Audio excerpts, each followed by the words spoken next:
Hi guys, welcome to Football Brownie. Hope you're well, keeping safe, keeping each other safe, and spreading love during this pandemic. Because we all need a little loving, Steve. We all need a little bit of loving. Right, take a Um, bar and believe, like, share, subscribe. Football Brownie as my Twitter handle, Facebook Football Brownie. Hitting the 700 mark now, and Instagram. Right, just want to do a quick show. Hang on, let me close this door.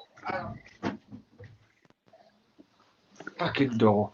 Right, and just want to do a quick show tonight. Steve, I grabbed you on. England 2, Poland. But before we go on to that, some of the scores tonight have been incredible. Germany 1, Macedonia 2 in Germany. Ukraine 1, Kazakhstan 1. Borat would be fucking happy with that. Right? And I had a fucking bet because I put Greece to beat. Greece come to Spain, got a point in Spain. They then go home against Georgia, and they couldn't beat Georgia. It's fucking incredible. These qualifiers, closed doors, are fucking incredible. Steve, what do you think? well, I think it comes down to the same as what we see in the Premier League doing. There's no such thing as an away game, Brownie. I think it's taught everyone, really, including myself. You always moan about your team when they play away and they don't really come up with the goods. it's definitely an insight and a big difference when there's no crowd there, isn't it? Is it further proof that the crowd is the fucking 12th man? Oh, Whenever, without a doubt, mate. yeah. Even more. You could call it the 13th man, really, couldn't you? If you only got to look at the season in the Premiership, mate, how many away wins? Do you know what I mean? Remember doing the old Paul's coupon and you trying to pick the away wins? It used to be murder, didn't it? It's a piece of piss today. Oh, you know what? I disagree. Oh, okay, the pools are one thing. But an accumulator, these days, trying to get an accumulator together when there's no crowds in them, you basically may as well burn your money. Your money because the away form on some of the teams is far better, including like some Man United, far better than home form. Yeah. Well, you think about it, mate. They're going to an empty stadium, so just playing on a football pitch, aren't they? That's it. Yeah, like a training ground. Yeah. like Hackney Marshes, like Hackney Marshes. Well, I wouldn't go quite that far, mate. But let's go to the comments before we go any further, yeah? And Steve, many thanks for coming on tonight. Much appreciated. Yeah, no worries, bud. But no worries. Andrew and the Posse Football. Andrew, why do you have a name where me with a lisp struggle to fucking... Right, there you go. Andrew, the Posse Football Predictions and Vlogs. Welcome, Andrew. I haven't seen you in the chat before. Please subscribe. He says hello. Welcome, my friend. Here we go. Shrek Kane. There's only one Football Brownie. Of course it fucking is. If there was more than one Football with Brownie, YouTube would be fucked. Right. Walking to the song Brownie Wonderland. I hope the people who are watching this channel really don't take offence to some of the things I might be saying. Man City fan, hi Maguire. Oh, I don't rate him. Oh, Steve. Hi Maguire. Do you rate him or not? Me? Nah, not really, mate. No. He's all right. Average player. He's nothing special. Overrated. No. Declan Rice had a good game, didn't he? I thought. Someone tried to rip me then. Huh? I thought he had a good game, mate. Who? Hi Maguire? No, Declan Rice. We'll go on to that after this. Let me go through the comments first. We'll go on to Declan Rice after this, right? Because, okay, Brownie, you're a goat. Well, I'd rather be a sheep, I suppose. But then again, coming from Wales, do you know what I mean? Anyway. Not yet. Sorry, I hold my hands up. Germany actually lost to Macedonia, not Macedonia. Hold my hands up. Apologies if I offended anybody. What's the channel about? What's the channel about? Ideally, I want this channel to be about educating Football. the young football. No, hang on, Steve. Hang on, Steve, because it's really close to my heart on this, right? Yeah. Ideally, I want this channel to be about educating the younger football fan that if you need to know the history of the game and your clubs and everything else to change your future for the better. Steve, do you know what I mean? Yeah, So exactly. many younger football fans do not know what happened prior to 92, and it really is a bugbear of mine. Well, they grew up on they grew up on Premier FIFA Manager and Premier League, didn't they? Yeah. So I'm hoping, Different world. even though I'm a Cardiff fan, do Cardiff watch-alongs, I'm hoping that some of the other uploads help general football fans to get a better historical knowledge of the game, really. Yeah. Oh, you're back now, Stevie. Yeah. So, mate, so- I'm trying to. Dave, hi, Dave. Hope you're well, my friend. I'm James fucking North Master. Yeah, okay. Take it on board. I apologise. Richard's in the house, Steve. Richard Cox. All right, mate. Poor man's Craig Dawson. Oh, hi, Maguire. Do you agree, Steve? What was that? Sorry, mate. A poor Harry man's. Maguire is a poor man's Yeah. Craig Dawson. Yeah. But yeah, I agree with that one. And Gary, hi Gary, hope you're well. Hope you're well, my friend. Over there in America, hope you're well. Fortunate Scotland's win. Well, I think they beat Faroes 4-0, didn't they? So, do you agree with what I said earlier on, Steve? I know you're an Englishman, yeah, right? But do you agree with what I said earlier on? Is that tournaments need the Tartan Army to add to the colours. Oh. Like if Holland didn't qualify for a tournament, they are kind of fans. Yeah, when Scotland go away, mate, they have a great party, don't they?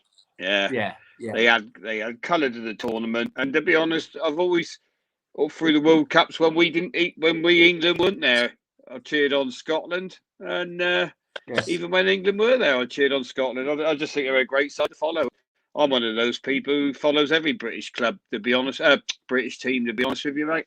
I'll watch the Welsh game last night. I watched England tonight. Me too as well. As long as they haven't got Joe Jordan up front, that's fine. No, but yeah, no, I know what you mean. But I think the Scottish, especially, don't they? They know how to have a good time. Do you know what I mean? Yeah. And you want them to do well for their fans who flying the flag, get on the piss, and tartan everywhere, and fantastic, isn't it? Really. Yeah. No, I agree. Right. My bank. That's all right. You're a legend. Well, a legend, maybe more than a legend. What do you think, Steve? Legend? Definitely a legend, mate. Thoughts on? Oh, leave it out. I'm not even saying love you. Right, Tiger. Welcome, Tiger. Pope is very fraudulent on a ball. I hope. Okay, all right. Okay, sorry. Cool, and he I thought just. you were on about the bloody Pope in fucking. I thought he was on about Go, the you Vatican. twat. I thought Vatican City were playing fucking someone tonight for some reason. Right. I thought the Vatican City were playing someone. Right. So, listen, Steve, you watched the England game. I didn't. So, would you agree with Tiger that Nick Pope, fraudulent off the ball, he would start Dean Henderson instead? I can't understand why he was in goal myself, but England play out from the back. Burnley don't, do they? So I don't rate you, mate. To be honest, I wouldn't have played him, especially in a World Cup qualifier. But there we go. Okay, no problem, no problem. I think right, you know, he's got no feet, mate. Is he? He can't play with his feet. In today's game, a goalkeeper needs feet, doesn't he? Yeah, yeah. Stefan, hi Stefan. Hope you're well. Stefan, good comment on the comments yesterday, and I hope you're well anyway. You good, Stefan? An Ipswich fan, Steve. You've been to Portman Road in the past. Me, yeah. Ipswich. I went to school up Ipswich way, didn't I? So, in the days of Mick Mills and all them, you know, was Alan great. Brazil. In Ipswich at that time, mate. Yeah, just go probably every other weekend to Portman Road. Right, well, give you a oversight really of the England game, man, Steve. Hey, Give you oversight of the England game tonight. it was just a clinical game of football. Really, England done the job. There was nothing exciting about it. Got the penalty in the first half. Polish defender was bloody stupid to give it away. Sterling was going nowhere. You know, clip the back of his heel.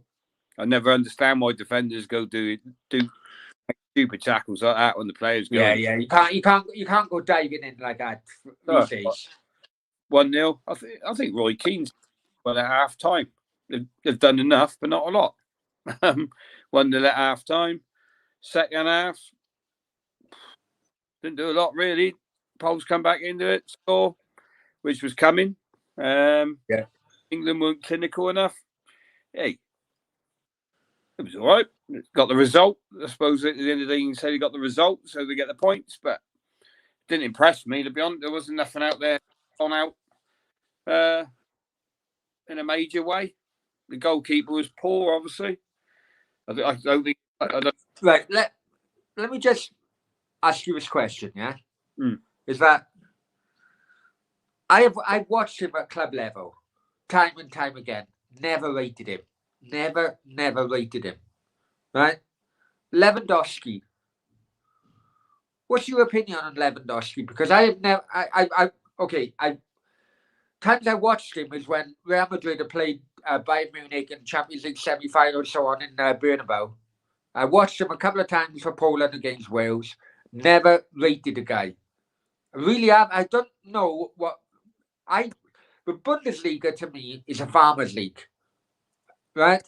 Yeah. There's evidence. If there's evidence of that when Kai Havertz, Tino Werner come over to a Premier League, they can't make a step up.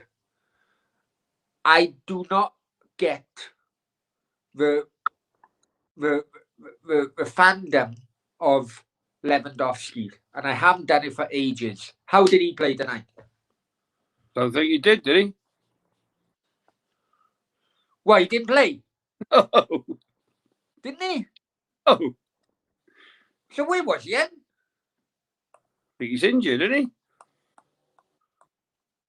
Oh, no wonder he fucking lost then. No wonder England fucking won. Bloody hell. So how did England concede that goal then? Because apart from Lewandowski, I couldn't give you another fucking Polish player. Ziggy Boniak could be 6 foot under at the moment. I don't know. Ping the ball in, mate.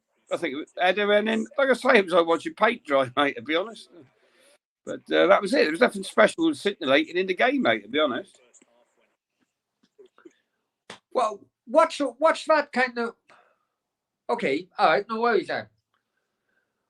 It's a theory that FIFA/UEFA need England because of viewership and sponsorship at the World Cup or the Euros.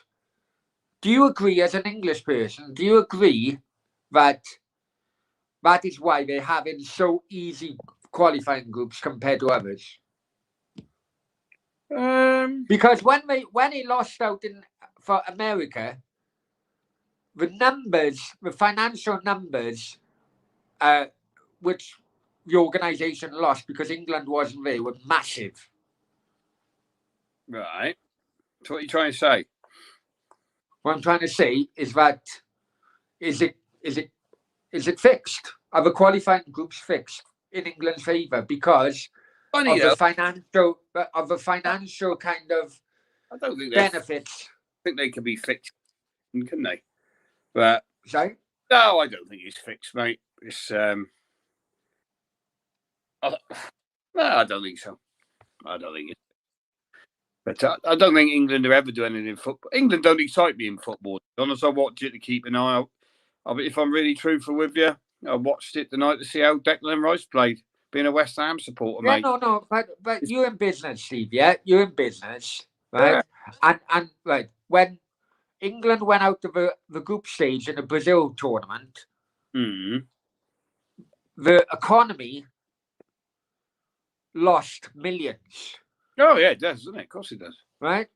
Unfortunately, football is a business these days. Yeah, I remember my dad telling me, 66, how the country boomed after the World Cup final and England won the World Cup. Yeah. Right?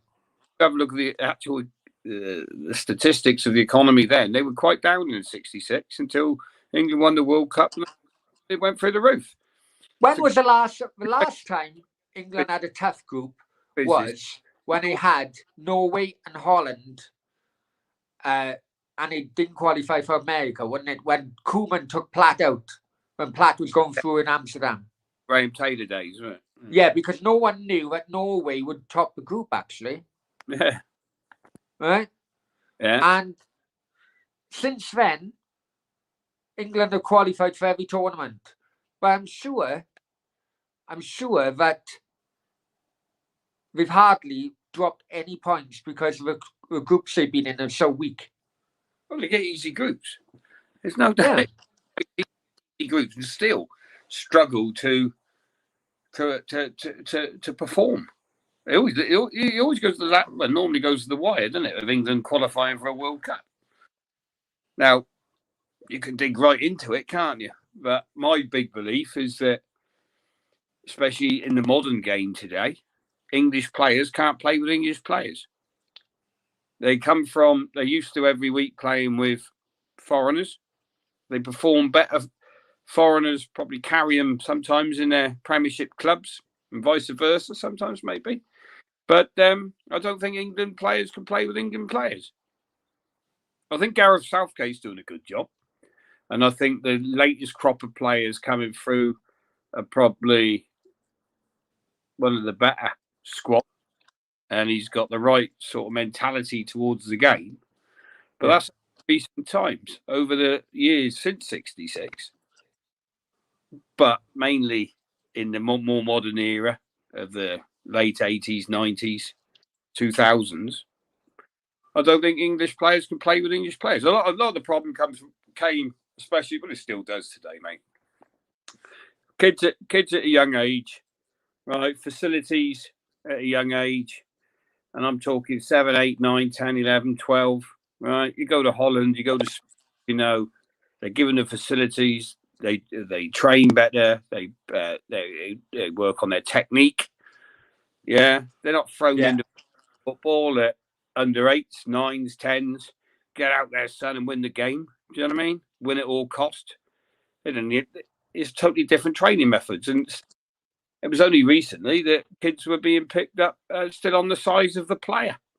Yeah, yeah. How big is he? Cardiff City Academy, for example. What size is he? Well, let me before we go into that, let me go into the chat. Yeah, Stefan comes back. Points are most important. Absolutely agree.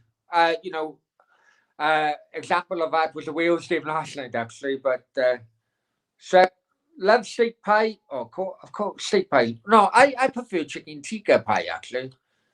Oh, you can't beat a steak pie, mate. Right, he's gone to the right. Stefan, agree. Only one team win the league. Okay, SPL. Okay, right. Okay, Andrew's been a bit. Shaq, favorite Spanish dish. Mine is paella. See, I had that today. Seafood paella or paella. Okay, Andrew's been a bit weird today. Right, 7. International football, don't float my boat. And FIFA equipped. Right.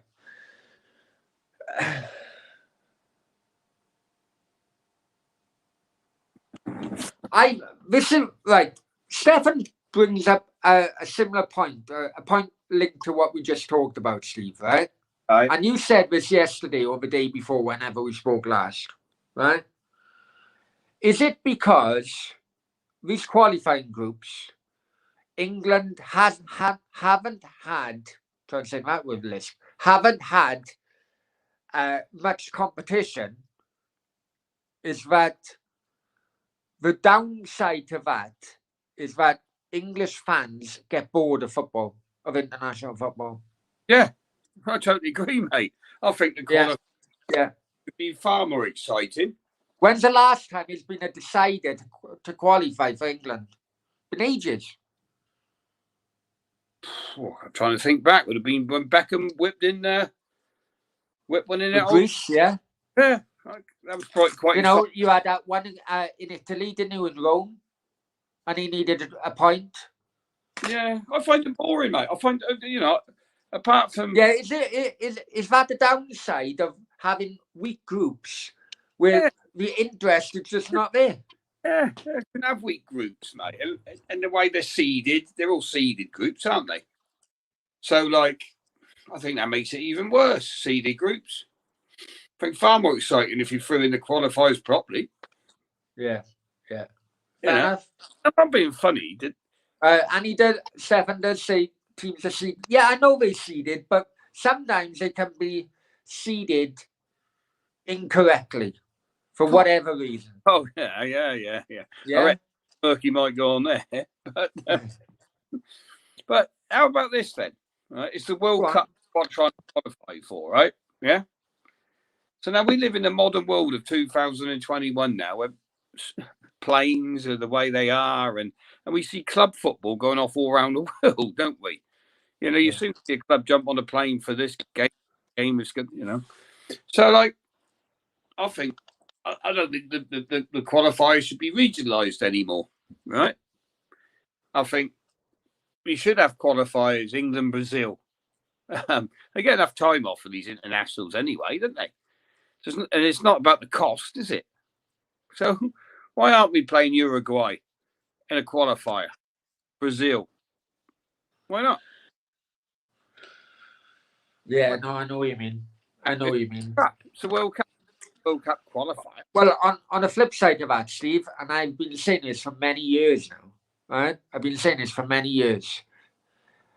Because the European sides are stronger, the European section is stronger than any of them. I personally think it's harder to win the Euros than it is to win the World Cup. No, I disagree. You may have different styles. You'd be up against in the World Cup, like the South American, the Argentinas and Brazil. But quality-wise, I think it'd be tougher to win the Euros than it would to World Cup. I've said it for ages, man. No, I disagree with that one, mate. Disagree. Okay, well, guys, if in the comments, let me know if you agree. Right, Shrek, great hat, Brownie. Of course, it's a great hat. I'm fucking wearing it, my friend. Right, love them. Right, Andrew, posh football. Oh, you go. Andrew and a poshy football prediction. Right, you talk crap. I'm out and subscribe. Bye. Fuck you know. Thanks, mate. No worries at all. Anyway, before you do unsubscribe, please like, share, and bloody share. Right? Donation. Yeah. Right, Tiger. If you were head of the England FA, what would hang on? People like that. If you're going to got something to say the reason why the show's crap, right? Don't just say the show's crap. Trolls like you do me fucking head in, so fuck off. Right, next. You just absolutely destroyed my interview in a few weeks' time with that. Never mind. Right? Oh, right. Okay. Tiger, right. If you were head of the English FA, would you bring Howe Lampard to replace him? His football is dreadful. Right. Hang on. Right. I remember Cardiff going to Middlesbrough. You probably there, Steve. The quarter-final of the FA Cup when Whittingham bump, right? Yeah. Middlesbrough were in the Premier League at the time. Cardiff were mid-table, and Southgate was in charge. We knocked them out. Middlesbrough got relegated that term, and I have not seen any attraction to Southgate's management, whether international or club. And the reason he got the England job is because basically men in suits, he was arse-licking, just same as Roy bloody thingy getting the job. When High Redknapp should have got the job at the time. And High Redknapp comes out with this in his book as well, remember? Redknapp at the time, maybe. I tell you, it comes, but I haven't got nothing against Southgate, and maybe I'm a bit biased because my mate, who's the England goalkeeping coach, rings me, tells me what's going on a little bit because I haven't moan about Southgate. He's Mr. Bland, everybody's Mr. Bland or whatever. I don't actually think he's doing a bad job, mate. To be fair, right? I just think it comes out. It can only go with what he's got in his squad, but it all comes down. And people never look. To be honest, I think Big Sam would. For all everyone hates Big Sam's style of football, I think he would have done a very good job for England because he knows he's only got English players. He'd have played a very English style of football, right? Which works for England, which would have probably worked for England more than trying to having 11 English players trying to play the way they do. Players have the luxury every week of playing with the foreigners. Yeah. England can't, when England get together, English players can't play with English players. Well, it used to be very cliquey within the England camp, didn't it? Man United players stick with themselves, Liverpool, and that is why that came out in Gerrard's autobiography or something, didn't it? And that's why the so-called England golden generation never went further in World Cups or something, because it goes further than that, mate. I think it goes further. It goes right back to our kids first to develop through grassroots football, sorry. And that still is why there's not enough English players in the Premier League. It's the same equation, yeah? You haven't got enough English players or Welsh players as well, or whatever you want to call it, in the Premier League. There's no doubt about it, right? And that starts at grass level roots, yeah. And that facilities and the coaching and all the rest of it, right? And the academy system in the UK and all the rest of it, right? So then you haven't got enough players, right? Quality players to make an England team. And then the good players who do make the grade, right? Let's take Mason Mount, for instance. He's come through the Chelsea Academy and all the rest of it, finally gets into the England team. But when he goes out on the pitch to play with Chelsea, mate, he's not playing with English players, is he? A couple, yeah. They're not used to play. These players can't play with English players, mate. Okay, all right. I'll put that back to you then. I'll put something back to you then, Steve. Right? When the 3 foreigner rule was disbanded, right? The only home countries which were damaged really were everywhere, every country by England. And English FA and fans didn't give a shit, right? I'm being honest with you, right? They didn't give a shit.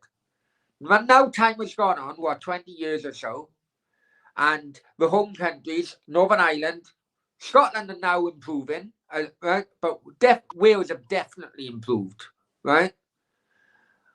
Now they have come around to the fact, is it kind of like reverse psychology?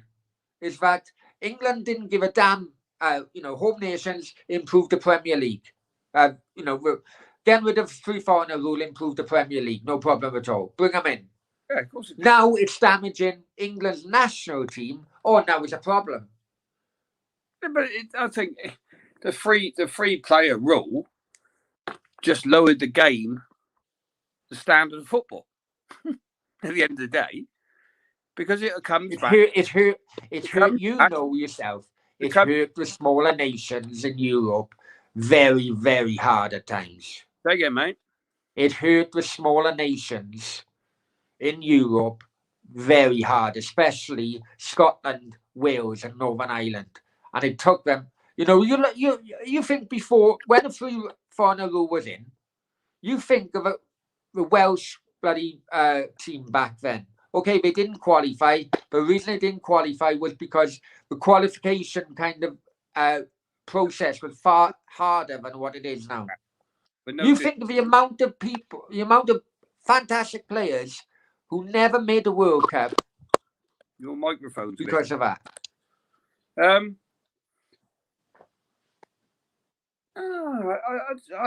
think Wales have just come. The Welsh squad's come on over the years. Hang on. I am listening.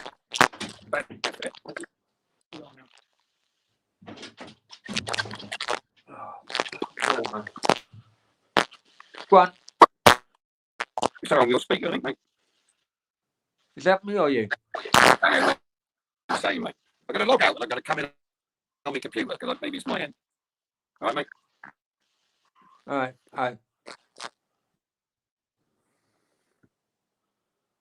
Oh, well. Right. While he's going to come back, go through these chats, yeah? Andrew says, only the best make a World Cup. Yeah, I understand that, Andrew. I do understand that. But, you know, when you're up against likes of, when you're up against likes of a North Korea or Saudi Arabia, are they any better than a Poland or Hungary or anything, you know? Right, he's back anyway. That's better, Brownie. Yeah, you okay? Yeah, I'm just going back on what Andrew said in the chat. He said, well, only your best make a World Cup. Yeah, okay, that's great. I accept that in a European area. But when you're up against Saudi Arabia or China, or you know, they are not the best, obviously. It shows in the UK, the world rankings. I agree. Only the best do make the World Cup, though. Well, but only the best in the European section. Yeah. Personally, my belief is the World Cup qualifiers should not be regionalised to different parts of the world. All in together. And if you get Brazil and Uruguay saying you qualify, tough shit. Okay. All right. Well, guys in the chat, do you agree with Steve? All right, that's fair enough. All right, so Kevin Nisbet would get a game for England easily. Kevin Nisbet, I can't remember. Charlton, wasn't he, years ago, I think? Ipswich, me. I remember him at Charlton. I'm sure I remember him at Charlton. Right, hang on. I'm going to have to go down here a bit. Tiger. Right, okay. Yeah, no problem. I'm taking you. Finn is in the house anyway. Hi, Finn. Hope you're well, my friend. Hope you're well. Spammers, Seven says, right, best don't make World Cup. Times when Holland do not qualify and some other rubbish do. Yeah, I think that reflects about when we mentioned about Tartan Army. The moment when Holland and their fans don't qualify for a tour, I think tournaments miss things, you know. He's right. Steph's right in a way. It's like the Dutch, if they don't make a World Cup because they get a tough group, right? Yeah. They're missed at the World Cup. Yeah, they are. The colour and everything. I love to watch. I love the Dutch style of football. I love it, you know. And if it's not the World Cup, I miss it. And it's not because they haven't got the players or they've had a bad run in the qualifying groups. But that's the same for everybody, I suppose. But exactly. I mean, but I just think my personal view is, I can understand it the years ago when travelling was a lot longer, harder. But travelling today, you can travel anywhere around the world in luxury, can't you? So yeah, it's definitely, you know, there's enough. It's not because of money. They get enough time off anyway, players for internationals, weekends and stuff. So. And we see it in club football. They go halfway around the world to play a game sometimes. So, you know, it's not exhausting for a football player today to get in a first class aircraft on Emirates or whatever. Yeah, I know. You know what I mean? I used to fly to China, I'd be in the office straight away. I didn't need 12 hours in bed. Steve, just to put people in the chat, I'll give them a bit of confidence in the chat room. Stefan comes in, you need some mods, Brownie. After tonight, yeah, I do. I have timed out a couple now. Don't like doing it. I don't like doing it, but I've timed them out. You know, if they want to come in and have a proper chat, then so be it. You know, probably Swansea fans, but fuck them. But I am timing them out just to let you guys know in the chat, because sometimes you may not be able to see it yourselves. I am timing that out so we can have a chill out. Go on, Steve, anyway, go back to these these what are you calling them, spammers? They're trolls, basically, are they? Yeah. Yeah, a few of them be Swansea fans. Well, let them on. Hey, it's easy to fuck them off, isn't it? So. I know it is, but I don't want to do. But you know, all right. I'll be a mob. I don't want to do. Hang on. I'm going to be completely honest. I'm going to be completely honest with you here. If I don't get rid of them, well, if I get rid of them, I lose the bloody subscriber numbers. So I need a subscriber numbers up tonight. You know, I'm being honest with you. Yeah, let them on. I'll be a minder, Browner. Don't worry about it. When I get to 1,000, I will have mods. Send them a link. You know, I will have mods, but as Stefan comes back, they only cause trouble. They do, but I'll be honest with you, Stefan, right? Some of the comments, I'm being completely honest, some of the comments was coming, I can see before I put them on the screen, right? Steve knows this. And when I clip it, and I come back to them and clip it, I know they cannot come back to me because they're already blocked. So when I clip it, it actually generates some publicity for the channel. I'm being honest with you. So if any Swansea fans are watching at the moment, come back with a good line. I'll come at you. Love one-liners. I'll clip it and then I'll make you famous. Right. Random. Hi, Random. Hope you're well, my friend. Hope you're well. With regarding mods, I'm not going to make any mods until we reach 1,000. So if you guys want mods, you're going to have to help the channel out and get us to the 1,000 mark. And Stefan is laughing. Yeah, I'm being completely honest here. Anyway, donate via PayPal, because apparently YouTube take 40% of any donation. So PayPal, and I can negotiate with PayPal, and they can take 2%. Never mind, that's nothing. Right, Steve. Yes, mate. Wales last night. We got to talk about it. I spoke about it earlier on. We did have a show regarding the 3 players sent home, but it was a horrible performance. But no one remembers a horrible performance. If I'm honest with you, after everything that's gone on before, I rate that result last night almost as high as that Belgium result in Cardiff City Stadium before the Euros. Personally, I turned the game on. I thought, fucking hell, what's he doing with the starting lineup? Right? No, I'm not. I watch Wales like I watch Scotland, right? But you know, so there's no passion in it for me for the Wales. Yeah. I've been to a lot of Wales games over the years, as you know, but of course, it's not the same. But there's no passion watching England these days. No.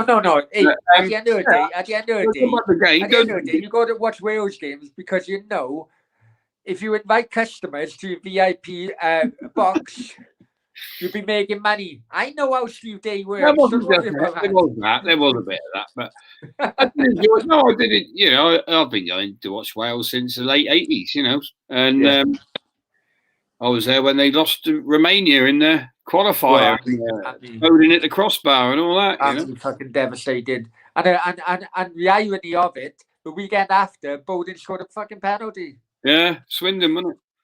But he never normally missed a penalty, did he? But there we go. Wales last night. I was shocked. I was quite surprised by the starting lineup. Keep them all not starting, for instance. Yeah. I thought that was quite strange. But overall, and I tell you what, Wales were lucky in the first half to get in at 0-0. You know. I agree. I think the Czechs didn't take take the game when they had the opportunities. But that's football. You ride your luck sometimes. I thought the Czechs are no mugs, mate, in football. No, definitely not. But I was very surprised that they were ranked on the FIFA ranking at what 45 or something. Coming on, Yeah. But come second half, game changed then with that sending off, didn't it? Stupid sending off by the Czech lad, right in front of the ref, chinned him basically, didn't he? He was gone.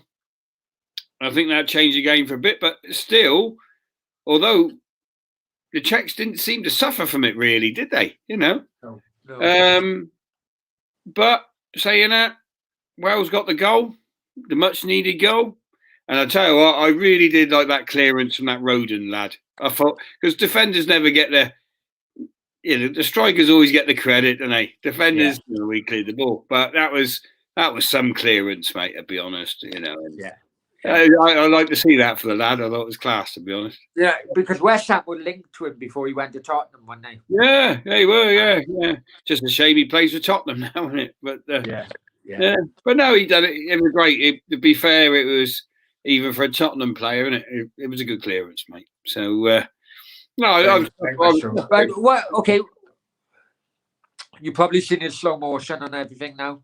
That Gareth Bale elbow. To be honest, I haven't seen that, mate. Really, to be honest. Okay. I watched the game and that was it. I haven't really seen it. I think I remember it in the game now, but I haven't seen it in slow motion, so to speak. Well, Steve, we have been watching football for many, many years, yeah, and I am convinced he knew what he was doing. Gareth Bale, in my opinion, is very, very lucky that he hasn't been blamed for defeat last night, because I thought he knew what he was doing, Steve. I don't care what happened in Ibrox with that guy. Do not care. Nothing to do with Wales qualifiers. Gareth Bale knew exactly what he was doing last night, in my opinion. He got away with it, though, didn't he? Got away with it, but what? But hang on, Steve. I don't know what the rules are now. Do they look? Can UEFA look back on? I'm surprised. Hey, it is strange though. Most leagues now have got this VAR. When it comes to these big international games, they don't have it. Yeah. How does that work then? Why is that? Because when you get the World Cup final, you have it, or the finals, you have it, surely, wouldn't it? Yeah. So how come we don't get it? I'm telling you, right? You're old enough to remember John Fashanu and Guy Mabbott, and you know that John Fashanu give Guy Mabbott before he jumped, and I'm telling you, it's very, very similar. Very similar. Like I say, I can't really recall the thing. I just watched the game and I didn't watch any highlights or anything, so I haven't seen it in slow motion or anything, to be honest. But I remember the Fash one, obviously. But but you know the look. You know the look. But that's gone on for years, mate, isn't it? Come on, he's got away with it. He's only getting highlighted because it's Gareth Bale. No, it's getting highlighted because the guy on the receiving end done in Ibrox. That's why he's getting highlighted. Say again. It's getting highlighted because what the guy on the receiving end apparently done in Ibrox. What did he do in Ibrox? Well, when Rangers played Slavia Prague, right, the guy who had Bale's elbow in his face last night was a guy who allegedly done the racial comment to. That's why that wind up Gareth Bale. Huh? Why would that wind up Gareth Bale? No, I know. That's what I'm saying. Whatever happened in Rangers got nothing to do with being made out of it, mate. But social media. That's your problem, fucking social I know, but I'm just saying it's been picked up on social media. Yeah, but that's your problem. There is your problem. You've just come to the root of the problem. Arseholes on Twitter, arseholes on social media. I ain't got any fucking time for that bollocks. No, but that's the only reason in which I seen it in slow motion. And I tell you, Steve, that is... Right, there's your answer. Don't watch social media. No, but I'm telling you, you watch it after a show. And I'm telling you now, that was deliberate. listen, I played football to a good level. I'm telling you, I know What what level was is that? good and what You isn't. were, I'm telling you now. I'm telling you Polo, now. Polo Right. used to tell me you'd only get on the subs bench because your dad was the ref. Leave it out. No, that would pick it. Don't worry about that. But no, I'm telling you now, Steve. If you played football at any level, you would know that was deliberate. I'm seeing it, mate. As Right. Arsene we used to say, didn't see it. Tiger comes back in. I do a part right. Andrew says I'm only 10. Okay, if you're only 10, no worries at all. I've timed you out. Come back. Be a nice guy. Right, Tiger. On the Southgate, I don't think Southgate is a dreadful manager, but he has big club bias. Lewis Dunk, Konza should have had a call up. Well, as a West Ham fan, would you agree with that, Steve? No. I know where Tiger's coming from. He's obviously a Brighton fan, is he? But I don't know, man. It is frustrating when some of your club players don't get picked. But I think Southgate is picking the right players, to be honest. But it comes back to what he's still got. I just don't think it comes back to. I come back to exactly the same point. English players can't play with English players, and they haven't got the quality of the foreigners. They still haven't got there, and they're still 20, 30 years away from it, mate. Okay, fair enough. Fair enough. So everybody's going to pick on South. The worst job in the world would probably be the England manager, isn't it? Well, look at Bobby Robson before 86 Bobby World Robson. Cup. God, Bobby Robson got slaughtered. Now he's a hero as an England manager. That's what makes me laugh. At the time, Bobby Robson got absolutely slaughtered. Yeah. Right? When he passes away and he's at Newcastle before he passes away, he was a legend. And so, like, how does that work? I would never want the England managers. I don't think you can ever win in the England. Harry Redknapp would have probably got away with it due to his personality, right? Redknapp, I'd never rated Redknapp. He was a fantastic manager. He was a good manager. The biggest travesty in England was Brian Clough. That's where the suits done him, didn't they? But when you're on about Harry Redknapp, do you rate his dog who had the Monaco bank account? Do you rate him or not? Yeah, Rosie. Right. Finn comes in. Kufau was rubbish against Wales. Kufau, if he plays, for what West Ham fan tells me, Steve, if Kufau plays as a wing back, he gets found out. Yeah, that's been said. I didn't think he was rubbish. I don't think he had one of his better games. And Souček wasn't much cop either, to be honest. Neither of them impressed that well last night, to be honest. They need similar standard players to play with them, I suppose.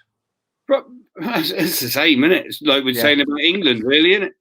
Right, Tiger come in. Bale definitely elbowed on in purpose, and luckily he knows the hooks and crooks of the game. So I absolutely agree. I absolutely agree. Right, Stefan, sorry if I didn't have 100% attention, but giving a massive box out Mayfest. You reading, Ashley? Those are the days when I see going on an away trip and raiding a top shelf in the services. The service station. A lot. Okay, no worries. Right, Tiger. I support Arsenal, but I don't understand how Connor Cody, Dyer, Mings get called up. Duncan Considine. Dyer, I agree with Dyer. I don't rate Dyer at all. I don't rate Dyer. No, I agree. I agree with that. Managers have their favourites, don't they? At whatever level it is. And I don't rate Mings, if I'm honest with you, Steve. No, I'm not a big fan of his. No. Honest, mate. Managers have their favourites, and I suppose when you're a football manager, as we know, faces fit. You know, yeah, and I think at the same time, it's about, I don't know, mate. Like Eric Dyer, I just don't rate him at all on the pitch as a professional high level Premiership player, should we say? Right? Yeah. No, I don't get it. But obviously, people like to work with people. I think that goes into it. So if a manager likes working with a player, does he get selected over a better player? If you know what I mean. Yeah, it's the thing, isn't it? Brownie, you're in, son. Right, Jenks, you're in. Do you know what I mean? Because I like you. Yeah. I know how to control you, Brown, on the delivery vehicle. Brown, shut up and get up to fucking France, right? But although you were a pain in the ass, I knew how to control you, if you know what I mean, or work with your character. It's just man management, isn't it? Yeah, you get people who's probably a far better driver, using that as an example, right? You cheeky bastard. Come back with the wing mirrors on, but I can work with them. You know what I mean? You might support Tottenham or something. Yeah, do you know what I mean? But, no, but I think, all jokes aside, in football, that's how it works for managers. They have their players who they can depend on. They have a working relationship with, and I think sadly, other players don't get picked or given a chance because of that. There's many. If you go down hey, just look at Glenn Hoddle. I know you know. Well, look, we'll take Matt Letizia. He didn't get enough chances for England, in my opinion. Yeah, but Glenn Hoddle was surely the standout one because England wanted a rigid 4-4-2 under Brian Robson. Yeah. Robbie Robson, sorry, rigid 4-4-2. Glenn Hoddle, yeah, he could have had a far greater England career. Now, you couldn't take Hoddle's skills away from him, could you? But yeah, I just think that happens, mate. I don't know if it happens so much now, but I think it does. I think it's still. It used to, though. You know, I was watching that. I was watching that. I was watching that 86 game, England against Argentina and Mexico, right? And granted, first of all, I can't remember just how bad Maradona was hacked from start to finish. Nowadays, Steve Hodge would have had fucking 10 red cards. Yeah. Right? Terry Fenwick was another one as well. Wow. That player, I hated him. Terry Fenwick was a donkey. Right? Yeah. Nice bloke.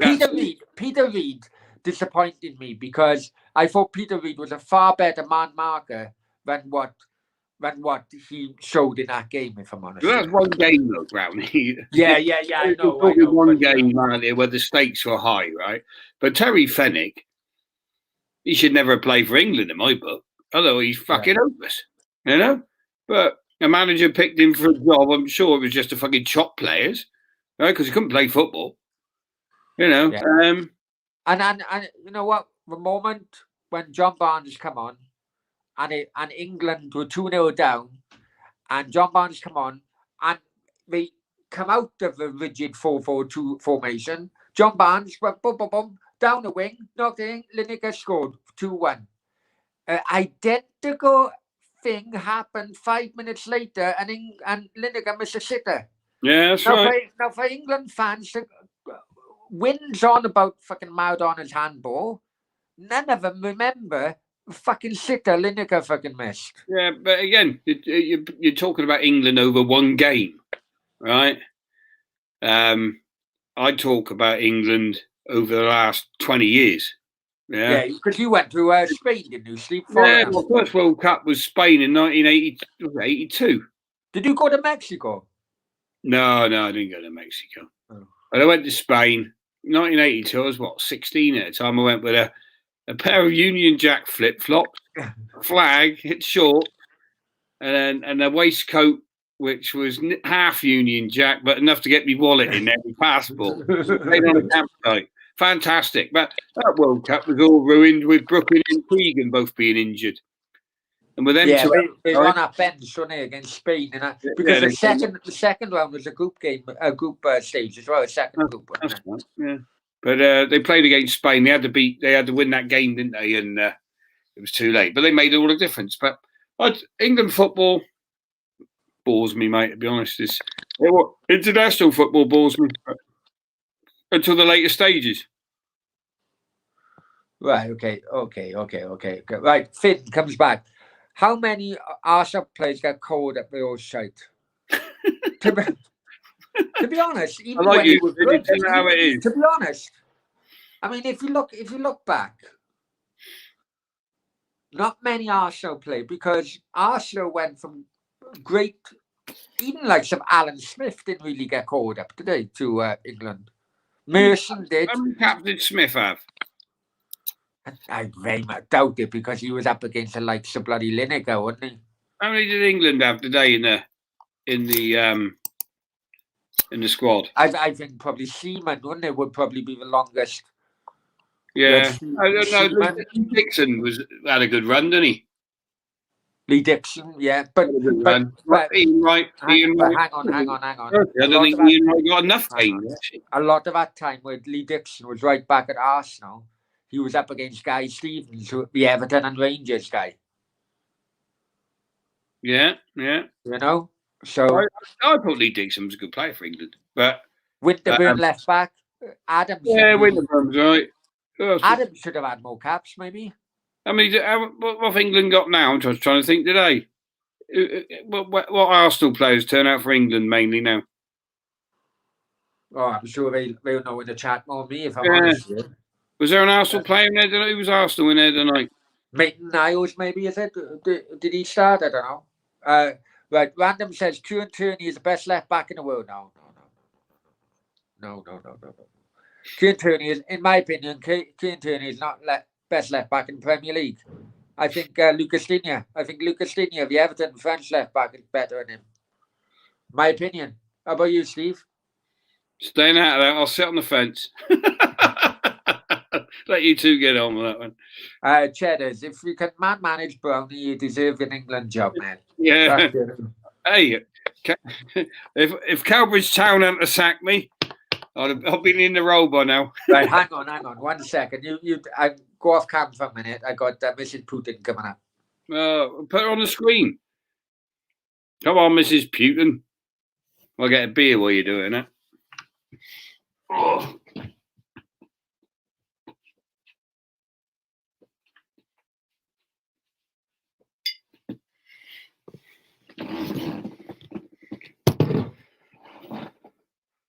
She's just come off her own podcast, Mrs. Putin.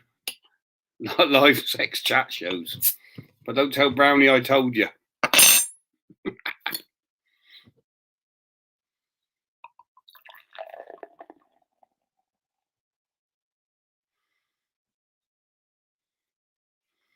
Sounds like okay. I actually did hear you, and she heard you as well.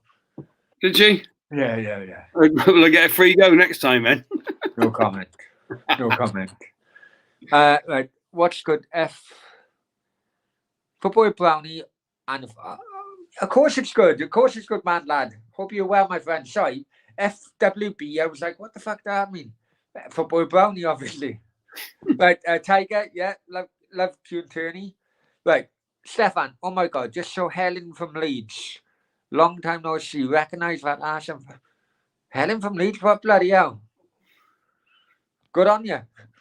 So, right, got the goal back. Should have attacked Argentina from off. Right, he's on about 86, obviously. Yeah. He's on about 86, obviously. But they wanted to fucking kill Maradona. Absolutely kill. Honestly, even from someone who loves football at Generation Steve, I watched it back. And I was even shocked of just the treatment they give Maradona from the first minute to the last. Fucking hell.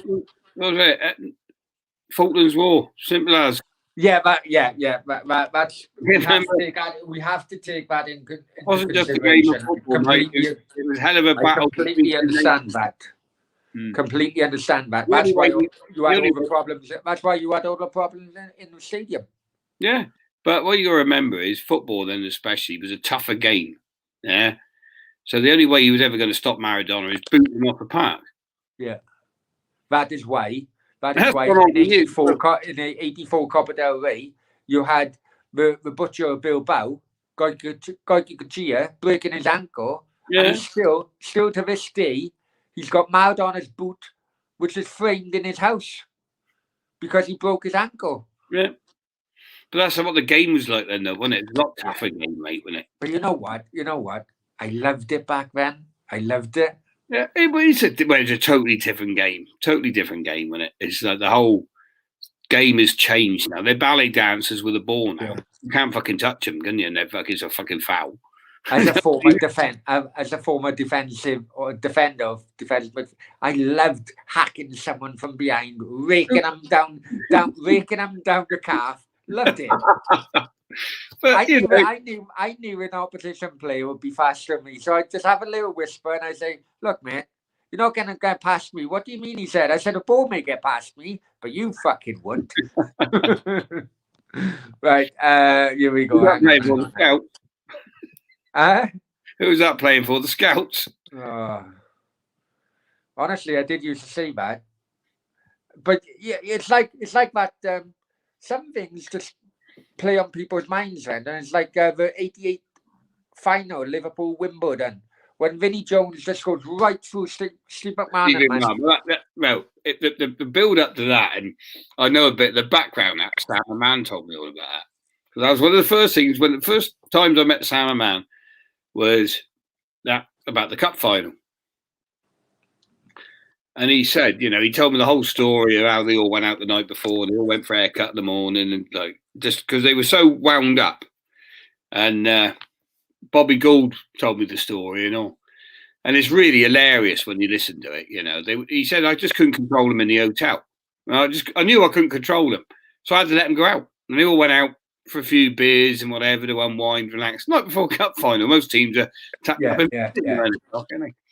Next morning, then Wisey and that went down for haircuts and that, and he went in for a haircut, and the bloke said, "Hey, are you Dennis Wise?" And the old barbers, you queuing up like 8 in front of him, getting their haircut for the cup final, watching a pub, and Wisey walked in, and Wisey walks in, and he says, "Yeah, I'm Dennis Wise, mate. Hurry up there."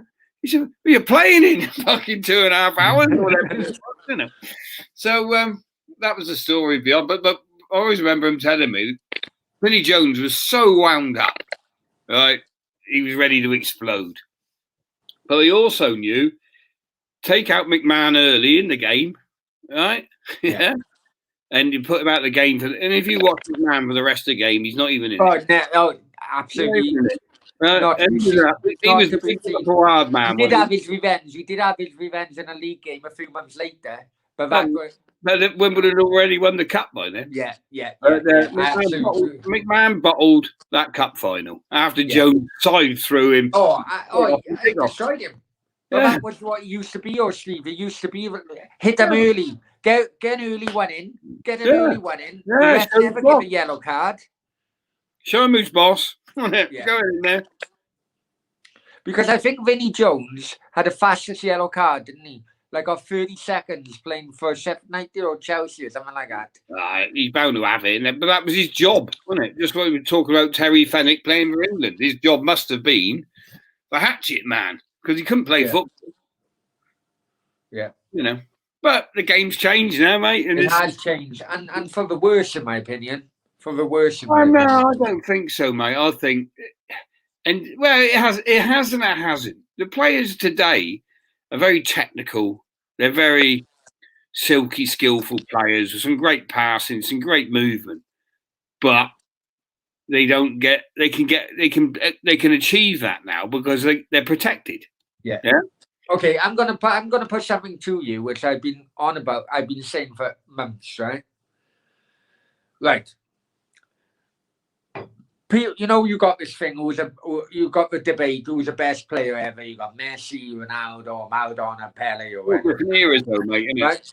All different eras. Hang on. Yeah, I know it's different eras. That's where the point I'm trying to get at.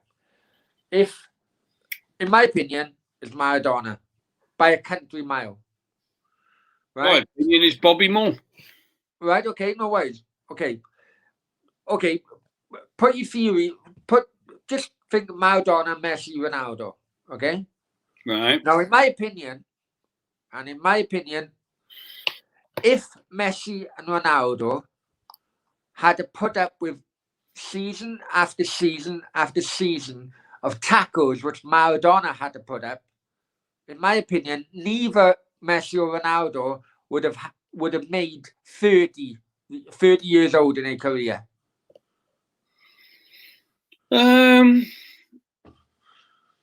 I'm convinced of that. Maybe I convinced myself of that, but I'm telling you now. No, I think you've got a point, right? Because you can't perform your skills if some fucker's just hacking you down all the time, can you? Yeah. And you got some resilience to keep getting back up. But Messi is a tough little bugger, though. And he's got enough skill to skip a lot of it. Because he still takes a whacking now, doesn't he? Really, when you watch it. Fair point. When we went up to, you weren't with me when we went. Were you Malaga, Madrid? Not Malaga. Yeah, it was it. Yeah. You didn't come to Malaga, Barcelona, did you? No. But they tried to take. That's when Real Madrid won the league, actually, wasn't it? La Liga, yeah. We went up. You come with me on the Real Madrid game, yeah. Yeah. But yeah, if you weren't at the game, but Malaga's tactic was to take out Messi, right? And it did work. Malaga won 2-0. Yeah, no, I watched that. I actually watched that on TV. Well, the whole of the area went mental, didn't it? Because Malaga won 2-0. I watched that on TV. Malaga's tactic clearly was to hatchet Messi, right? Yeah. And they were successful doing it. They got away with keeping 11 men on the pitch doing it as well. But it's like they were taking it turns. But it did work. So and then Real Madrid come to town and destroyed Malaga. And they tried the same tactic, exactly the same tactic on Ronaldo. But Ronaldo was a very Ronaldo had the pace and he's got a lot of strength as well, Ronaldo. So I think in his book, if you had a guy, I'm trying to say this with a lisp. It's not a lisp. It's just I can't say the fucking word anyway. Right? But anyway, right? If you had a Butcher or Bilbao, a Goicoechea smashing you every time you had the ball, like Maradona did, I'm telling you, no way. I don't think Messi or Ronaldo would have coped with that. I personally, I think they both would have finished. But he didn't have to cope with him every week, did he?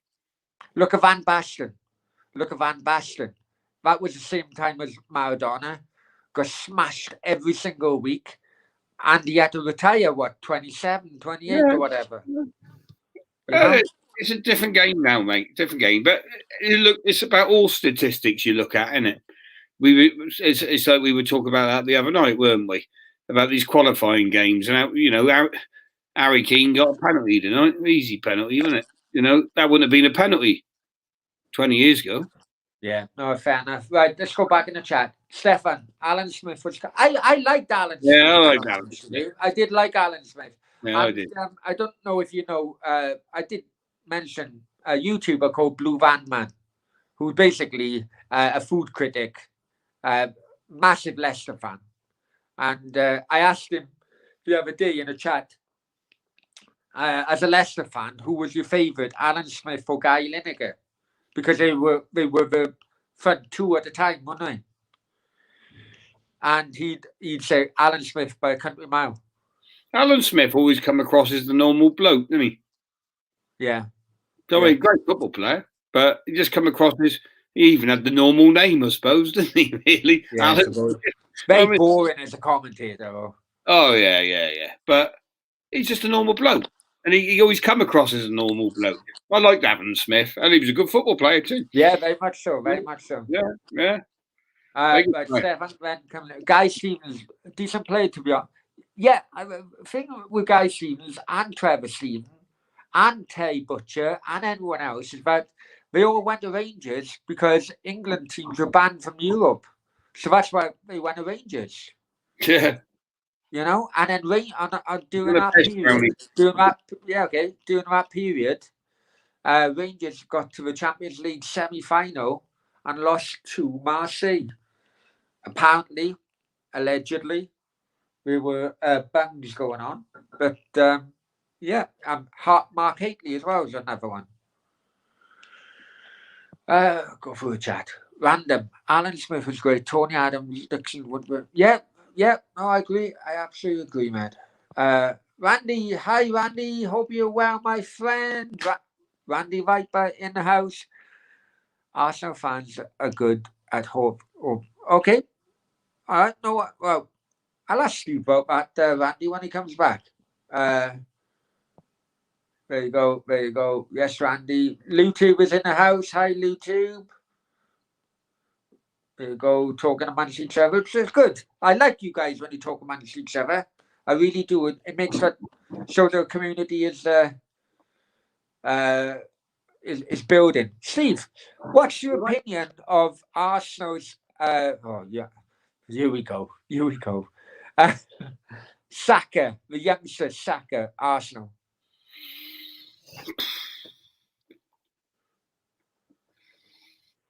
Got no bollocks. Okay. I don't think he's got enough heart, mate. Good player, got all the skill in the world. Don't think he's got enough heart and enough bollocks, mate, to be honest. At the moment. Whether they can get more out of him, I don't know. Okay. Try and compare him to a player in more our day, then. To give me a better description for what you're talking about. I don't think you can do that, like we were saying. Different eras, different games. So it's like, I just said, he's a good player. But I don't think he's got enough heart, mate. Okay. That's my opinion. But, you know, it's Arsenal are going through a funny period at the minute, isn't they? They are. I don't think is Arteta going to make it? Do you think? Is he going to be in the Arsenal? I don't think so myself. I think so. I don't. I tell you why, right? I tell you why. There are so many similarities, in my opinion, to when George Graham took over at Arsenal. We're getting rid of the big names. Graham had to get rid of Charlie Nicholas and everything like that. Different era again, though, mate. I think. Oh, hey, that's an easy fucking cop out, though, Steve. Do you know what I mean? It is an easy cop out. If it, no matter how good your team is, how good the individual is, unless you play as a unit and a team and a squad together. I totally agree. You look at fucking Greece winning the 2004 European Championships. Yeah, I was in Prague on that final, actually. That was an interesting. And I sat watching it with Alan Pardew, of all people. But by total fluke, walking across the square, and there's Alan Pardew sat in the square, and his missus had wanted to go to Prague for the weekend. Are you sure it was his missus and not his player's missus? No, it's definitely his missus. Allegedly. No, we all know Pardew was a serial shagger. We all know that. No, he was, mate. But well, he's in shagging players' wives. I'm gonna have legal letters tomorrow morning. I can see it now. Yeah, but the West Ham, what was his name? Paul Kaczynski, wasn't it? He was doing his missus, wasn't he? But no, it was someone else. Eh? Carl Fletcher. No, Paul Kaczynski. Carl Fletcher. No, he might have done it. Carl Fletcher. No. At West Ham, it was Paul Kaczynski. Carl Fletcher. Carl Fletcher. And another one was the one who went with Southampton defender. I thought we were talking about football. I know. You brought it up. But Pardew only got the job for being in the casino at the right time, at the right place, did he, for Newcastle? That was the best one. But there we go. But let's go back to football. But anyway, that European Cup of Greece, wasn't it? Yeah, I was in Prague and I watched the game with Alan Pardew. He was a very loyal man to his wife. Very loyal man. Oh, right. Let's move on. I'm gonna. But right. You were saying about the you were saying about something or other. I don't know what I was saying. I want to move on. Randy, what part? She will. We've agreed when we get over 1,000, she'll come on for the celebration podcast. Right. LubeTube, Stefan, that's up to you, my friend. LubeTube, right. LubeTube, right. I'm going now. Need bed and shattered. See you. Have a great day. Yeah, you too. Have a great day. Before you go, please hit the like button. Randy, I just woke up. What time is it over in New Zealand, my friend? Stefan. Gonna rewatch the England Argentina. Yeah, please do. Let me know. I might do that after. In fact, Stefan. Go on my previous videos. The night in which Maradona passed away, I done a highlight video of just how bad treatment he had by the England players that day. Steve, can you be manager of Arsenal? Steve, can you be manager of Arsenal? Hey, Randy, I tell you something, yeah? I've seen this guy's managerial credentials. I wouldn't take the wage drop, fucking manager of anyone. I wouldn't take the wage drop, Randy. Once you work with Brownie, you work with anybody. Right, Finn. West Ham have the best midfield. I agree with that. Right, we'll go back. Right, I agree with Finn. Absolutely agree with defensive midfield partnership. Rice and Souček. Quality, innit? Absolute quality. And maybe it is because I befriended a lot of West Ham YouTubers, as you know, Steve, right? Since I set up this channel. No, but it means that I have to watch a lot of West Ham action before I go on these shows. Yeah. I tell you something.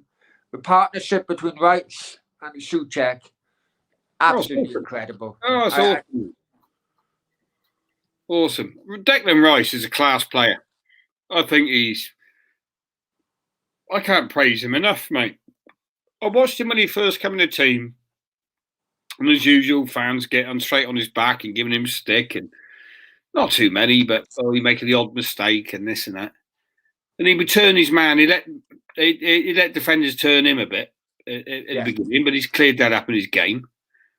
But he's an awesome player. And I've said right back in the day when he was a kid, and it was before he was just broken the first team. And I said, a mate of mine, Dan Hughes, we were watching a reserve game. And I said, he's the next Bobby Moore. He said, shut up, Dan. What the fuck are you talking about? I said, I'm telling you, he will be the next Bobby Moore. And it was even in going back to England's game tonight, I thought he was awesome. He cleaned everything up. He took the ball forward. He dribbled. He's run against Arsenal the other day. He went from box to box. Sorry, Steve, can I jump in on that? Because you're on about when he broke into the West Ham team. When he broke into the West Ham team, he was centre half. Was it David Moyes that brought him in as a... No, I don't think was so. Was it David Moyes or was it Pellegrini? No. I think under old... what's his name? Gollywoghead. What's it called him? You know what I mean. The Greek bloke, not Greek, whatever he bloody was. But, Pellegrini. Yeah, that's what I'm saying. Yeah. Fucking hopeless he was, anyway. But should have left him in China, shouldn't they? Pellegrini, sorry. I think he played him in both positions. He played a bit there and a bit there. But he did first come in centre half, yeah. But he's progressed on, mate, from there. And he's a fantastic player. But then Bobby Moore could play both positions, mate. Bobby Moore was probably, somebody said, the greatest world footballer. Everybody goes for strikers and goal scorers. Bobby Moore was class. I was very, very fortunate to see him as a young kid. And that man didn't run on the pitch. He didn't walk on the pitch. He floated on the pitch. I know, but different era. The decision to move him, because he was making errors, wasn't he? A couple of own goals, I think, when he was sent off. Yeah, but he's only young. But the decision to give an opportunity as a central defensive midfielder has now made West Ham Football Club millions, tens of millions. But I think when they come through at that age, mate, there isn't a certain position that a player will instantly adapt into. So James Collins, I remember watching James Collins at Cardiff City as a striker. Yeah, me too. Yeah. And it was a cup game against Peterborough. Barry Fry. Remember Barry Fry, the manager? Great bloke. Was a manager at Peterborough at the time. And Ginge Cross came in for Ginge. Does he still own them? Still own them? He wasn't old now, wasn't he? I think he's dead now, mate, isn't he? Oh. I'm sure he's dead now. But great bloke he was, Barry Fry. Had a lot of time with him. But the ball came in, whipped in Cardiff. Ginge goes in for that, then misses the ball totally, ends up splashing through a 3-foot puddle in Ninian Park. And a couple of fans at Cardiff shouted out, Corky, get him off. Alan Cork was the manager at the time. And Corky changed at half time, sent him out second half as centre half. And that was how Ginge Collins come to centre half. Never looked back since. Right, let's go back in the comments, yeah? Go back in the comments. Right. Tiger. A PE teacher at my primary school is Vinnie Jones' cousin. He had some hilarious stories. He got signature. Oh, Vinnie Jones, great player. Great bloke, great player. Character. Remember when he bit me? Yeah, football does miss characters. Whether Oh yeah. You don't get them characters anymore. Vinnie Jones was. I've had a few nights out with him. One of them was a Welsh game, funny enough, in Ireland. okay. And Jones bit the nose off of a news report. Pissed up, a few beers. And he bit the nose of this, I think it was a Sun or the Daily Mirror news reporter. Yeah, something like that, He was winding him up his nose. But he'd done it as a prank, to be fair. But I don't think he realised how big his teeth were. Stefan said Messi put up with a lot of shit in La Liga. If I'm honest with you, Stefan, the tackles in La Liga during Messi's time weren't half as bad as they were during Maradona's time when he was at Barcelona. La Liga was always like an Italian, a very hacking job like Serie A during Maradona's time at Barcelona. But the rule changes give attacking players more security. Would you agree, Steve? Yeah, but I think Steph's right in a way because Messi has put up with a lot of shit, mate. And I think but not like Maradona. Game's not quite as seen as not such a hatchet game. You look at you watch a few Messi games. He takes some serious punishment, mate, because they do go out. They do. I saw Malaga do it to him, mate. They fucking slaughtered him. They were booting him from the left to right. Right, Tiger. Did you see Messi reacting against Bilbao when Villarreal player was targeting all game? Punched him in the head. Yeah. Hey, no problem at all, but still, I'm telling you now, guys. I'm telling you now, right?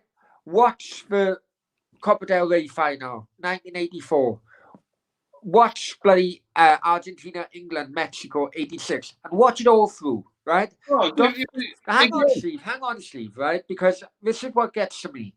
A lot of English fans, past and present, and, who remember, will only remember the handball, right?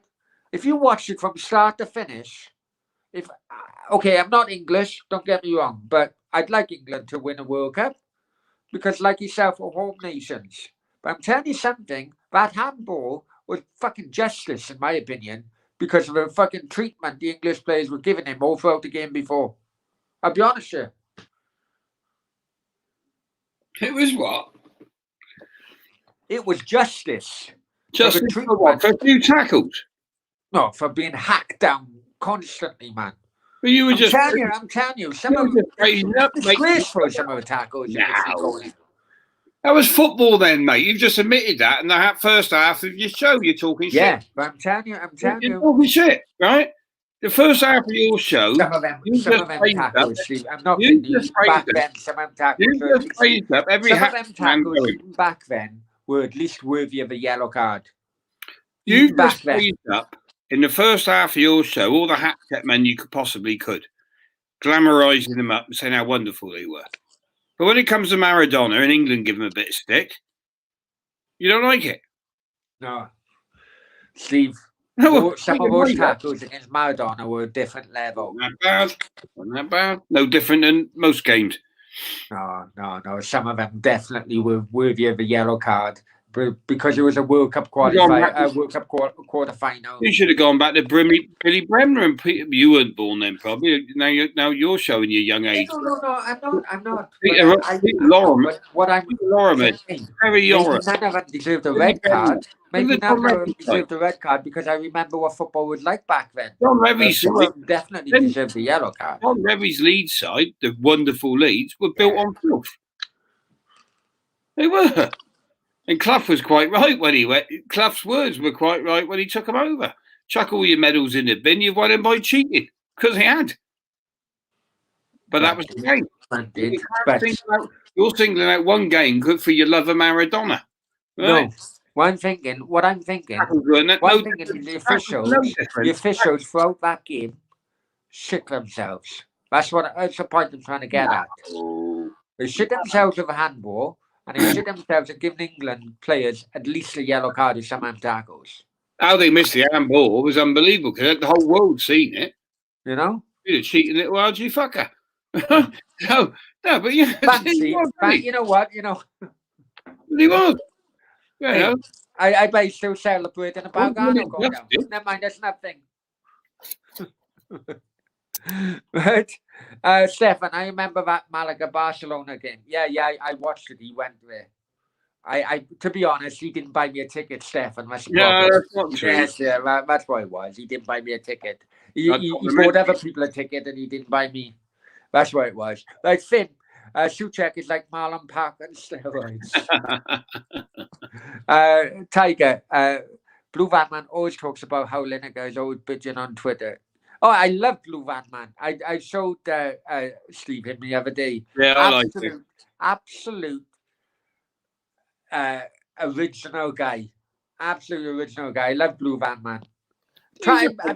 In fact, I have spoken to him about because he does all like food kind of thing. And he loves his football. So I wanna when we COVID over, I wanna send. You know what it's like, Stephen. Some of these Spanish grounds, some of the food is weird, proper weird, isn't it? Well, You know, I like went pistachio nuts and crap like that. the game you never turned up. Leave it out. Mias versus. Oh, how about Gibraltar when I offered to buy you? Never mind. No, you didn't turn up. You didn't turn up. Lots of Arsenal fans overhype players like Saka is exception.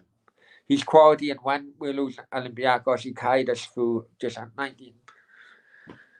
Can't argue that. Can be said to many Arsenal fans in a past, can't it? I'll do it every game. You know, Andy Linegan, remember him? Going back to your mate there who said about Gary Lineker. Yeah, Tiger. Yeah. What's your thoughts on Gary Lineker? Well, now or present? Well, both, mate. Well, now or present. Of course, both are now. What am I talking about? As a player, I loved him. Good player. Through, I loved him. He signed to Barcelona from Everton at the end of '86, and that was my first family foreign holiday. We went to Lorette, and then we went up to Barcelona because Venables was there, Archibald was there, Mark Hughes was there. So you had the training ground next to New Camp. Yeah. Right. As a player, I loved him. And as a pundit? Unfortunately, since he's finished playing and found social media, he's dropped my estimations in a big way. I think he gets away with a TV personality, if you know what I mean. No, what he gets away with these days Mr. Nice Guy. BBC presenters are all self-employed. So they all have their own companies, you know, Guy Lineker Limited or whatever. Rather than in the old days, there were contracts with BBC. It was basically, you will only work for BBC. You will always be impartial, blah, blah, blah, blah, blah. He would not be able to get away with some of the things he says on social media if he was an old style BBC employee. Yeah. No, but I've only met him once. Once I met him maybe twice in Cardiff in the casino. But and he was when he married that Cardiff bird. He married her in the end, didn't he? Divorced now, I think. Oh, the Ely Bike. Yeah, I remember. Yeah, that's what he used to call her. But I found him quite an arrogant. On the TV, he comes across as a nice Mr. Nice, doesn't he? But he's not. And then I think that comes out again on Twitter. Not that I use Twitter much, but the things I have seen of him, he acts a bit of a cock on her, you know? A few people have said that. A few people have said he's a very arrogant person. But you know what? Let's be honest, he's got a lot to be arrogant about. Well, no, you don't. No, when you're just a TV pundit, I don't agree with it. You haven't got nothing to be arrogant. Nobody likes to be arrogant, should they? Look who I am. Look who I am. That attitude. You know, it don't wash for me. I'm sorry. Don't wash for me. Anyway, let's go on. Hold on. You only got to look at Wayne Lineker to see what the family's like. Stefan, Chris with a joke. Yeah, it was about 2004. Yeah. Weird thing, wasn't it? The film on Bobby Moore. He says, film on Bobby Moore is excellent. I haven't watched it. Have you? Oh, yeah. Great film. Great film. John. Hi, John. Hope you're well, my friend. Thank you for joining. Stefan. All right, John. Yeah. Okay, but bye, Fry. Such a funny bloke. What a He character. was, actually. Character, mate. Character. I always remember after a game, right? Because lower league football, you get to meet. I'm going to go up. 1 minute. I am going to listen, right? 1 minute. See all about now, Steph. Huh? But Barry Fry, legend, mate. Absolute legend. Why are you taking that break? I'm just going to crack another beer a minute. 2 seconds. Oh.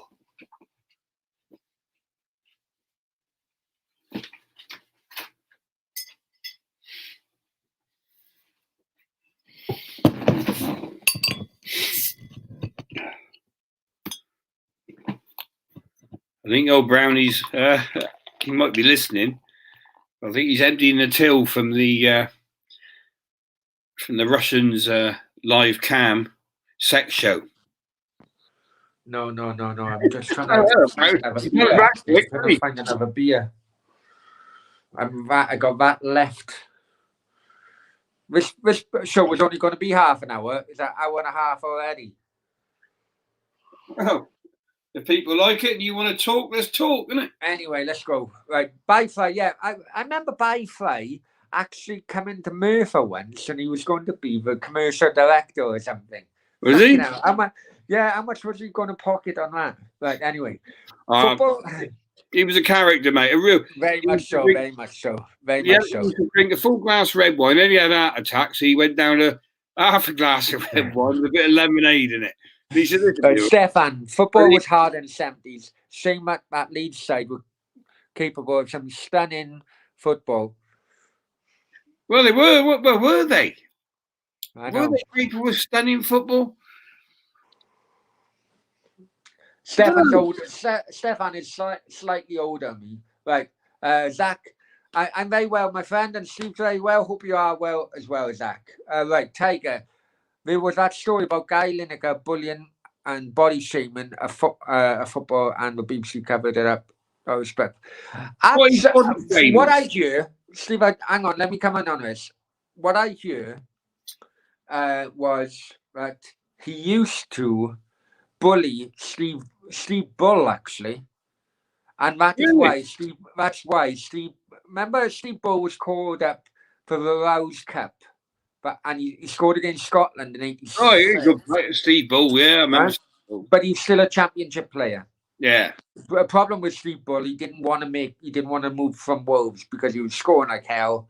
That was the only downside. He loved playing. He was a Wolves fan as well. Yeah. So they then went Italian 90, and before Italian 90, they played a friendly in Egypt because they were based in Sardinia. Right? Remember that, yeah. Right, so they had a friendly against Egypt. And Bo, it was 1-1 or something. Bo scored for England. Then, basically, Guy Lineker was... It's quite well recorded from many sources that he was bullying basically Steve Bull because he was a Division 2 player. What you doing over here? Blah, blah, blah, blah, blah. But Steve Bull was turning it on for England. That was what Guy Lineker was about. I never had Steve Bull down as a character who could get bullied himself, but yeah. Honestly, now I don't disbelieve. I've read that a few times now. What's Tiger says there? Body shaming. What's that? Well, basically calling someone a fat bastard, and he has done that a few times on Match of the Day. Is he? Yeah, he has. Yeah, been called out on it a few times.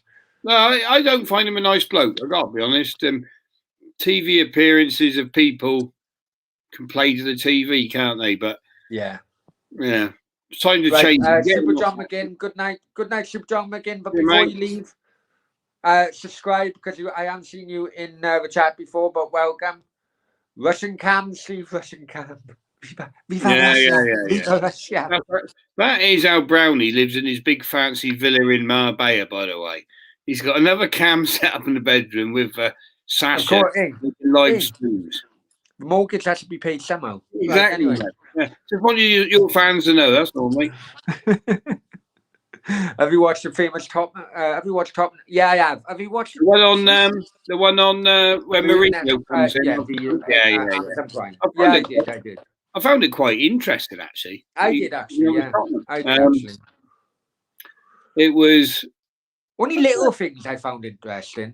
I found the whole thing interesting. I thought it was interesting. I saw Daniel Levy in a different light. Okay. Normally, when they focus on him, he's a miserable bastard at Tottenham who won't spend enough money, just stuffed in the stand with a sour face, isn't he? Yeah, like some other previous boss I had. I don't know who it was, but never mind. But no, I found it interesting. I saw a different side to him. I thought the way Mourinho dealt with Danny Rose was hilarious. Right? Yeah.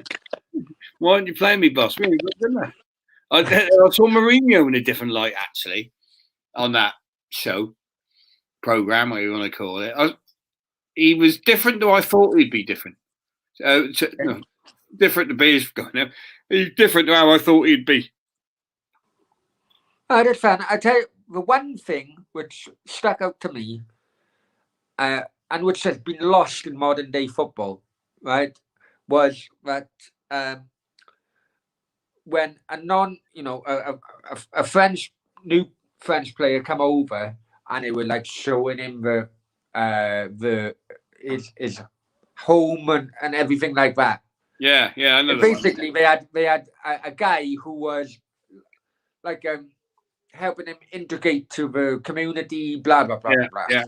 Right, and what he said is so lost in modern day supporter is that you have to give someone coming from outside. You got to give them a year because of all the other things. You know this yourself with an agent thing. You know this yourself.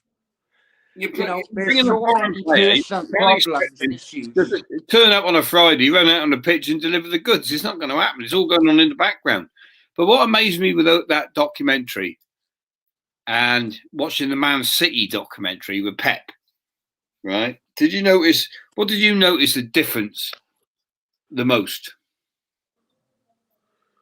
The editing, if I'm honest with you. No, I want the editing. Go on. There was something very different in their management styles in the attitude of players after the final whistle. I thought that manager, Man City one, was more all about Pep. No, I think it was. What I noticed was the different reactions in players. Man City, when they come off that pitch and won a football match, each game in the dressing room, you'd thought they won the fucking World Cup. The way they were allowed to express themselves, the way they were dancing, cheering, music blaring, all the rest of it. Whereas the Mourinho team, as they come off the pitch, were totally different. I don't know if it's just me. Might have just been maybe me. It's the editing, obviously. Maybe it's the editing. I don't think it was the editing, though, mate. That's teams when they come off and I've been around dressing rooms, West Ham and whatever in my time. Let's go for these. And hang on, Randy comes back. Steve, do you know what Brownie's a shagger? Oh, don't start him. I do know that, Randy. Normally, he was borrowing 50 quid off me for him. Don't start him off, Randy, for fuck's sake. Finn, why did you lot of West Ham fans never give Lampard a chance? They did, didn't you, Steve? Back in the day, right? He was overweight and he didn't get off to a great start. Redknapp said a lot of it was to do with the family relations, I think. The fans thought Harry was bringing through a family member. Obviously, Frank Senior was on the coaching staff as well. And many fans thought that he was being favoritised. Right? Well, like that famous fan forum, wasn't it? Which. Well, remember the footage when Harry Redknapp says, "This lad will go on to play for England, do this, do that," and I can't remember the other West Ham player. They got thrown at him, and he said, "He's all right, not a bad player." Yeah, but he said Frank Lampard. But again, it comes down to that. Simply comes down to, in reality, what fans don't see in the training ground and the effort being put in to become that football player. And obviously, Redknapp could see that. His dad could see that. Yeah. And all the background staff at West Ham could probably see it, and the players. But the fans, in fairness to the fans don't see that, do they? They just see what happens. I know, that's what annoys me half the time, if I'm honest with you. That's what annoys me half the time. Yeah, but it's only fair, it's only right in a way, isn't it? They're paying their money and they only get to see the 90 minutes, don't they? Yeah. But that's where it all comes. That's where you got a hard time. And then the bigger hard time, obviously the relegation. Went to Chelsea. The relegation came in. Yeah. But before going to Chelsea, I think his dad got sacked, didn't he? And he's a great bloke. His dad's a great, lovely fella. Very quiet guy as well, Steve. Yeah. I used to sit next to him in football, funny enough, in the football. And he's a lovely, lovely bloke and hero at West Ham, his dad. Yeah. Right. I'm going to leave you to it because I need 2 minutes. Toilet. Sasha, yeah. he's got to go collect some old cash. So yeah, no, but Frank Lampard Senior, lovely bloke, and I don't. It's whatever job you're in. If you're working for your dad, it's always going to be a hard thing, and the other staff, shall we say, or whatever, pick on you, or pick faults because you're the boss's son, and it's a way of life. But he got that stick. I think. He could have played it, he moved to Chelsea, which probably wasn't the most favourite move for him, for West Ham supporters. And it's the way he talked about West Ham afterwards that it's really brought about the feelings they have for him now, So, yeah, but then he was a young kid, so he made mistakes. It's no different to Paul Ince. Paul Ince had it worse. He got called every Judas in the sun. He made mistakes, didn't he? He stuck the old Man United shirt on before he'd even fucking told West Ham he was leaving. But right. But Paul, let's move on. I need to finish this quickly. Yeah. Right.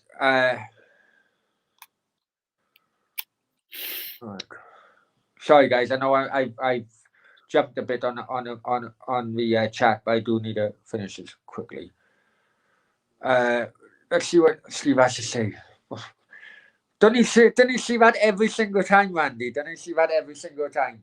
I'm going to have to make a move, Steve. I got to make a move, man. Right. Yeah, I got to make a move. Right. It's coming up to 1 hour 45, right? I'm telling you now. But if it's a couple of things in which I want to bring up on Friday night, if that's okay with you. I don't think I'm available Friday. No, I tell you what. One thing I want to bring up, right? I don't think I got the time. No, it's because as a West Ham fan, I want your opinion on the Billy Bonds high Redknapp issue. Right? Wow. No. I'm gonna mute you if you mention anything because I want to keep that till Friday. Because okay. That'll be an interesting. On Friday, Brown, I need a favour. I got one of these trolls up my ass, right? So what I've done, I've had a bit of a ruck with him on Facebook. Yeah. Listen, you're saying things, mate, you wouldn't say to somebody's face. Yeah, I would. I said, right, come on the Brownie and Steve show Friday night. Because I just want to bring up the issue of trolls. I think society's getting out of control with these trolls. We've had a couple of twats on there. Yeah. So if we can discuss that on Friday, I'd be very much appreciated. Yeah, right. No worries. And I will tell viewers now, I'm going to rip a fucking hole in his ass. Right. Guys, thank you very much for joining. Thank you very much for hope you enjoyed it. Please, tomorrow night, jump in a chat. It'll be an interesting night tomorrow. First show of the World Football Show and talking to Philippe, who covers Romanian football. Thank you very much. Before you leave, hit the like button, hit the subscribe button, share it. Let's hit the 1,000 subscribers. Thank you very much. Cheers, Steve. Many thanks for coming in. Yeah, see you later, mate. And also, before you go, guys, check a donation in PayPal if you ever want to check a donation. I know. Me and Steve need a drinking bloody fund going. Have you had any donations yet, Browner? Because you haven't told me No about comment, any. no comment. Yeah, I'll catch you later. yeah. I'll catch you Don't pay later. any donations because Browner sticks it all. I'm cutting it. I'm cutting this now. No comment. Yeah, see you later.